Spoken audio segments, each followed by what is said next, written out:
She refreshed the page. Her name was gone. 4 years of her life, her savings, her nights, her weekends, her everything, and her name had been erased from the company website like she had never existed. His name was still there.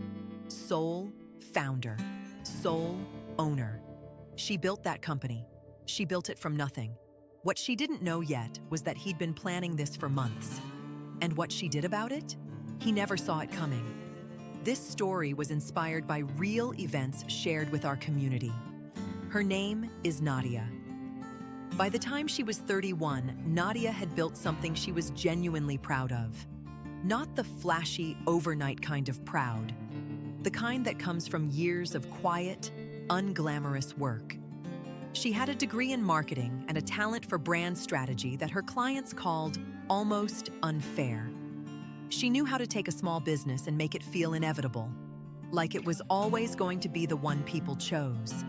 She met Daniel at a networking event in the spring of 2021.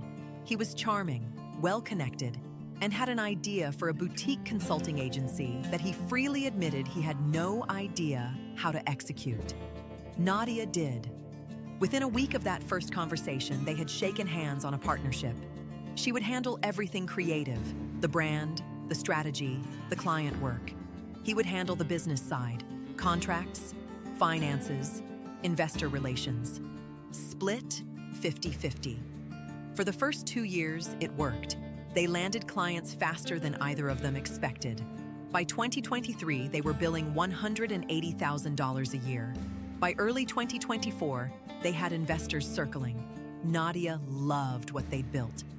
And here's the detail she wouldn't think about until much later.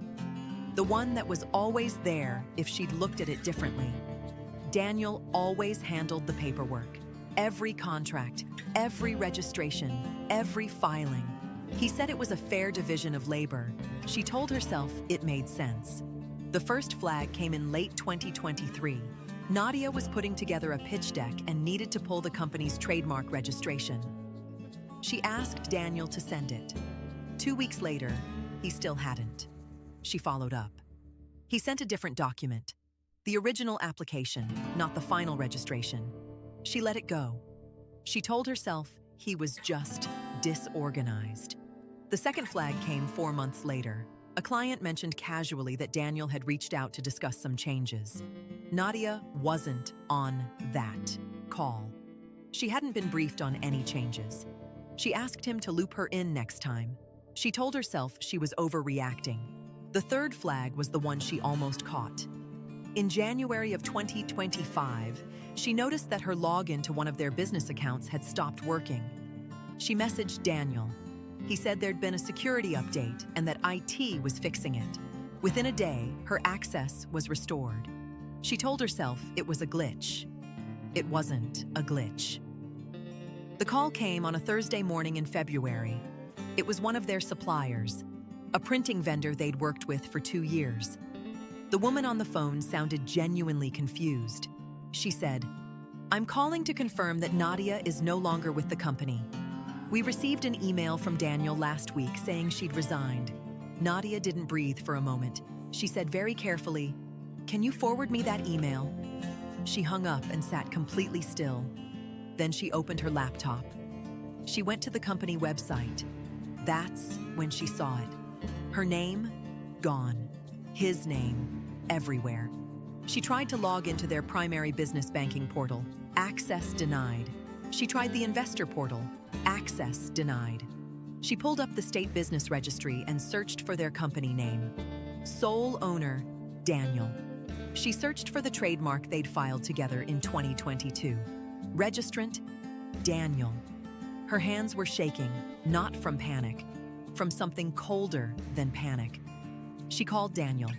He picked up on the second ring. She said, "You told our suppliers I resigned." Silence. "You changed the trademark registration." More silence. "You locked me out of every account." And then he said something that told her everything she needed to know about how long he had been planning this. He said, "I think you should talk to a lawyer." She hung up. She didn't cry. She didn't scream. She opened a new document on her laptop and she started making a list. Here is what Daniel did not know about Nadia. She had kept everything. 4 years of emails. Every contract they had ever signed, including the original partnership agreement with both their signatures. Bank statements showing her capital contributions. The $34,000 she had personally invested to get the business off the ground. Invoices in her name. Client communications routed through her email.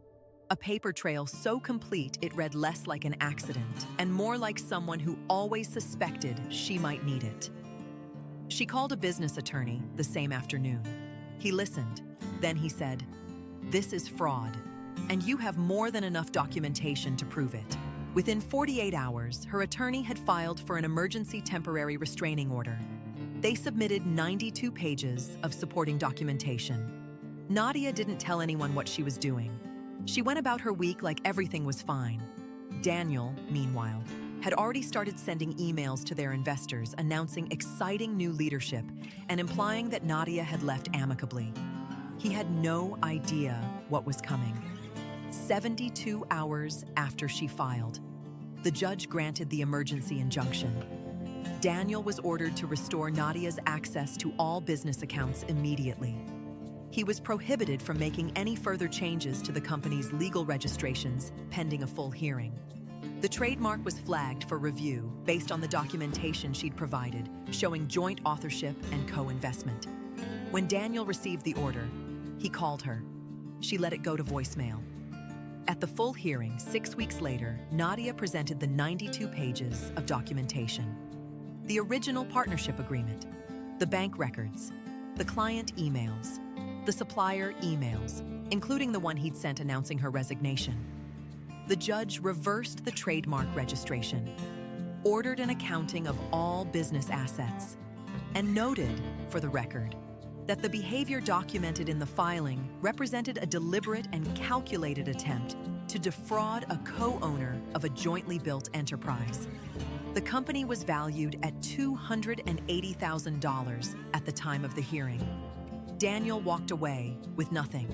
His stake was voided as part of the fraud finding. The investors, every single one of them, declined to continue working with him once the full story came out. 3 of them sent Nadia personal emails expressing their support. She rebuilt under a new name, took her clients with her, took her investors, left him the empty office and the unpaid invoices he'd run up during the 2 months he thought he'd won. He is currently listed on LinkedIn as open to opportunities. She just signed her largest client to date. Someone who knew Nadia asked her, after all of it was over, if she had seen it coming. She thought about it for a moment. Then she said, "I think part of me always knew. That's why I kept everything." If her story hit home, subscribe. We share stories like this every week. And if you've lived something like this, tell us in the comments. You are not alone.